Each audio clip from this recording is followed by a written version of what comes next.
Artemis begins its 3-week mission toward and around the moon. Welcome to a Wednesday night inside the comfy confines of the Channel 13 studios.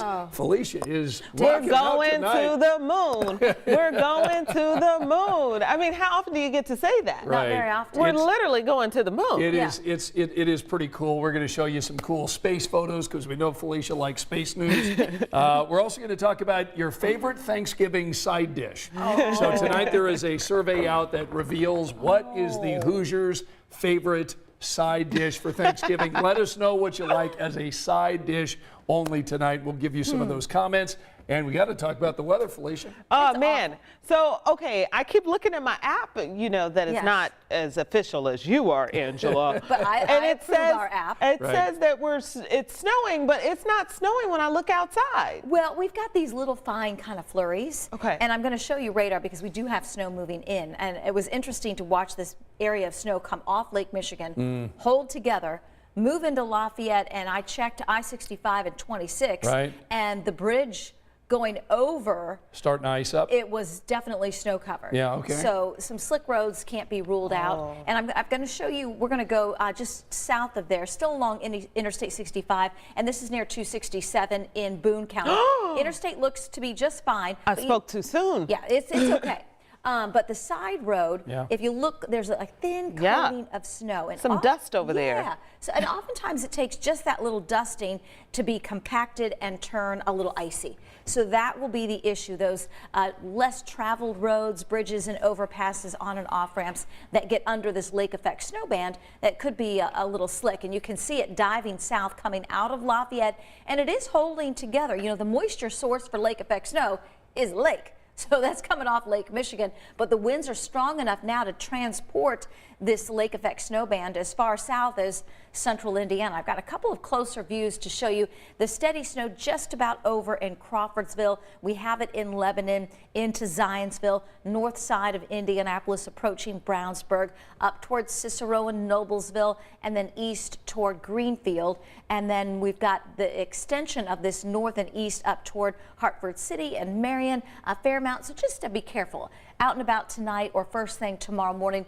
If you can give yourself a few extra minutes, and anything that would look wet tomorrow morning or kind of shiny can be icy. Yeah, you got to be careful. You got to be really careful. So Future Track 13 doing a really good job on the placement of that lake effect snow. It is out of here, and then the rest of tomorrow will just be kind of cloudy and cold, hoping, fingers crossed, for a few peaks of sunshine tomorrow afternoon. Wow. Not really going to help the temperatures much, mid-30s. And then Arctic air comes in Friday. And Arctic air, Felicia. Arctic air. Yeah. Anything with an arc in it, not good. Not good. And it's going to squeeze out as it arrives Friday morning, some additional snow showers. And then we move into a quiet weather pattern, just cold as we get into the weekend. But, you know, between now and at least midday Friday, we're going to have to be dealing with the on and on snow threat. Yeah. Okay. You got some wind chills that you're going to be talking about at 11 o'clock, don't you? Near zero. Oh, I was hoping the sun was Okay. going to come out and melt some of this. Yeah, That's so- what I really wanted to happen. Are we twisted here? No, that's Monument Circle. Monument It's Circle, kind of an close up. unusual picture here. Oh, It we're looks like. zoomed in. But you can see the lights. Yeah. I thought we were looking sideways. Yeah. Okay, we're zoomed in on the lights, you guys, of Monument Circle. And guess what oh, look, happens? There's the camera. Uh-oh. Now we're super zoomed in. Do they want us to talk about Circle of Lights? It's coming up in a week and a day. You're going to be It's all on over that, the aren't way. you, day after It's Thanksgiving? on the way. Yes, and I'm going to have my long johns on. Yeah, you're Going to be all warm and You're gonna need bundled 'em. up, and I am there you go. excited. Look, okay, now I recognize it. There. We have a photographer that's really high up there on the tower cam. You know, I couldn't see the pulling out. circle. Nice, So that's good.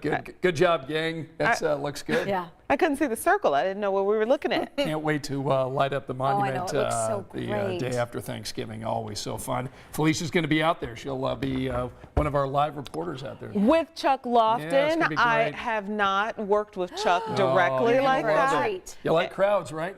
You have a lot of friends sure. out there. Sure. I love crowds. It's a big night.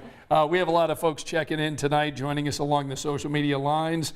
Let's see, Jeremy from Mooresville, Joyce from Versailles. Kim says there are slick roads around Peru. I believe it, Kim. Thanks for the update. And Tammy describing Crawfordsville as frigid tonight. It is. Yeah, and continue to let us know what your favorite Thanksgiving side dish is. That's our final story tonight. We're going to keep Angela around for this segment because Artemis is heading toward the moon, and we all love space news. We all love rockets that blast off into outer space. No astronauts on this one, but Chris Pallone brings us this look from Kennedy Space Center. It was an incredible scene as NASA finally was able to launch the Artemis 1 SLS rocket early this morning. The most powerful rocket ever launched by NASA lit up the entire night sky up and down the Space Coast. It also rattled for miles. People could feel it as the rocket lifted off under the night sky. NASA has been eager to launch this rocket for months now, but it's been delayed by both technical problems as well as not one but two hurricanes that hit this area over the last several weeks. Now, the Orion crew capsule, unmanned at this time, is heading for the moon. It will orbit the moon for a couple of weeks before returning to Earth. At one point, it will be about 300,000 miles from the Earth.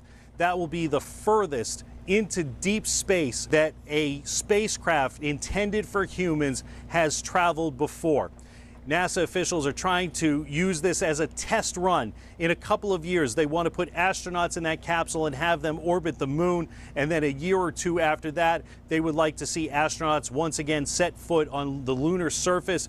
They will try to establish some sort of base there so that NASA can then later explore deeper space, places like Mars, or even go to various asteroids.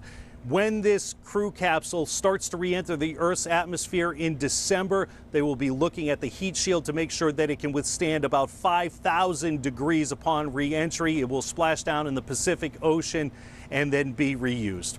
That's a story from the Kennedy Space Center. I'm Chris Pallone, NBC News. All right, Chris, thanks so much. And NASA providing just these dramatic images from the Artemis.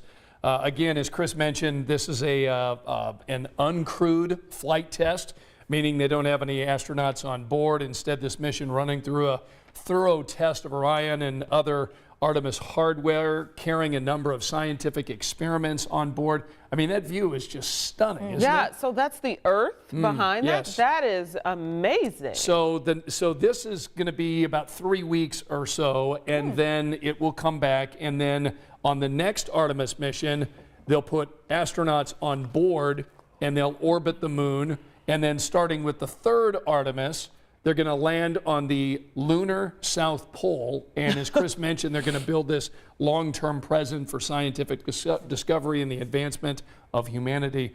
I would love to go to the moon. I don't have any interest in going to an asteroid like they mentioned. No. Angela, what's the temperature of lunar South Pole? I have no idea.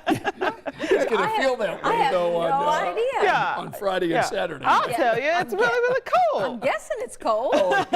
Sounds cold. I don't want to, all right, so let's talk about Thanksgiving and side dishes. So we wanted to go ahead and talk about this tonight because there's a new survey out, and we thought it'd be kind of fun to talk about your favorite side dishes for Thanksgiving, and we'll get to your answers in a moment. But I want to go ahead and show you what they have determined is the top 5 side dishes in the state of Indiana. So here it is. Number 1, mashed potatoes. Yum. Potatoes. Number 2, corn casserole. Number 3, green bean casserole. Cornbread. Clearly, yeah. And you guys baked love sweet potato. So this is, this was according to Scholaroo. And they, I guess, did sampling and that kind of thing. And so mashed potato, number 1 in the state of Indiana as the top side dish. And Felicia's shaking her head. I think, you guys, this is all wrong. What? Wait, Come on. Come on It's now. all wrong. All right, What's so your top yeah. 5? Okay, first of all, so, I'm from Chicago. My parents are from the South, Yep. okay? Okay. A lot of family members from the South. Okay. There's no mac and cheese on the menu. I do love it. You know what? Mac and cheese, I'll bet you, people. I'll bet you mac and cheese is like number 6. It should be number on. Yeah, it's, Okay. You raise a good point. Oh, I think there are a my lot of us goodness. here in Indiana that love Mac and cheese, what are the other four? Collard greens, Okay. smoked turkey, or pork. Some people don't do the pork, but you Right, gotta right. have It's a sign some that good collard greens. Okay. Yeah. Okay? Do you like sweet potatoes? I do like sweet potatoes, but that said baked. You gotta candy those suckers right up. You better candy those sweet potatoes right And then up. what do you call the? You gotta put like brown sugar, cinnamon, some Marshmallows. vanilla extract. Marshmallows, I've seen it. You can go that route. I go that route. You could go that route. Absolutely, you could do that. I'll allow it. And so I just could not believe the all-star of Thanksgiving was not on here. Mac and cheese. Okay. Okay. What about stuffing? I Does was just gonna- stuffing Do you qualify call it as stuffing or dressing? Well, I call it stuffing. I do too. What about you? Do you call it stuffing or dressing? Let us know. Yeah, I'm And a stuffing. You're stuffing, yeah. So, but see, we don't cook our stuffing inside No, I don't think the you're supposed turkey. to. It's not. That doesn't seem right don't every think time so. I see it, but I know some cook people that, do. We cook that separately. Do you put turkey in your stuffing? I don't think so. Cranberry sauce? On the don't like side. Oh, that's on the side. Yeah. Yeah. All right. So agree. let's go ahead and hear from our viewers tonight. Sarah says sweet potatoes, asparagus, and rolls. Oh. Teresa I forgot says rolls. dressing. Now that sounds fancy. Okay, Teresa's dressing. Yeah. Let's see. We've got Teresa says, I make a dish I call fluff. Okay, so I don't know what that is, Teresa. Let us know. My wife does a dish called carrot puff, and it's like a carrot. It looks like a carrot puff. It is very good. I'm not a big carrot guy, but I do love that. And my son makes You green love it because beans. she makes it. Yeah, he makes barbecue green beans, and we'd have to put that on our list at Wait, least. what's barbecue green beans? Oh, Is it's, it like- it's just barbecue sauce and green beans and bacon. It's really. not sure about It'll that change one. your life, Felicia. No, Well, mine you is know- green bean casserole but you have to make it with Velveeta cheese. Oh, okay. We have Big hunks of Velveeta cheese in there. All right, let's see what else people are saying. Joy says sweet potato casserole, greens and macaroni and cheese, and of course, deviled eggs. Deviled eggs are really, really Yeah. good. Yeah. My wife says barbecue green beans. She's watching. My wife Hi, is Janae. watching tonight. Hey, there's some breaking news. No, she watches a lot. I'm just teasing her. Sherry says, I love dressing. Tammy dressing. says stuffing. And Emery says, my favorite is just the family all getting together. Aw, That's really nice. sweet. There you go. I so love that. do you have to have turkey on Thanksgiving? I Are you do. one of those people? Yeah. I could go with ham. Really? Yeah, turkey's so dry. It's dry. You know what? Turkey is even better as leftovers. I could eat turkey could see sandwiches that. for a week. In fact, you will see me. You will in eat the turkey station sandwiches because for a you week. see me eating my dinner every night. I'll be eating turkey sandwiches for a long time. Cranberry sauce on top. Oh, I do like cranberry sauce. It's everything together though. Like Yeah. I can't just do turkey. You know, some people are like super meat focused Yeah, and no. they just they want the I big like all the turkey leg. sides. Yeah. Yes. So you're yes. going to put mac and cheese on your Thanksgiving table? You know, I'm not cooking this year, so I have no idea what sweet Aunt Susie is doing. But Oh, sweet Aunt Susie. Aunt Susie, whatever Mark's sister is doing is what we're having, and I don't have to bring a thing, so love that's it. good. I So- just have to bring my family. Right. All right. So tell Felicia and our friends at home how cold it's going to be getting. It's going to feel like near zero. Near the lunar South Pole. Lunar South Pole. You won't have to go to the moon to feel Yeah, that it's just cold. going to be cold. And cold enough, you know, temperatures have been above freezing the last 24 hours, so really haven't had too many problems on roads, but that's changing. So watch for a few slick spots tomorrow morning. We'll be tracking what's left of the lake effect snow band at 11. All right, we'll be getting into that 7-day forecast. Tell you about those wind chills. Yes, but you know what else is in the 7-day? 50s, 50s, 50s, 50s, 50s. I texted Mark last night as soon as I was looking ahead at next week, and I'm like, oh, that looks promising. You know I'm like, what? He's going to try to get a tea time. No. I said, what you doing on Wednesday? He's like, I don't know, I'm not working. I said, let's put up the Christmas lights. Oh, That is a good actually, day. good point. Yes. That is a next good- week. Get it good done. Get it done. Yeah. All right, we're going to get the news done in 45 minutes when we see you over on Channel 13. Thanks for joining us at 10 o'clock. Good night.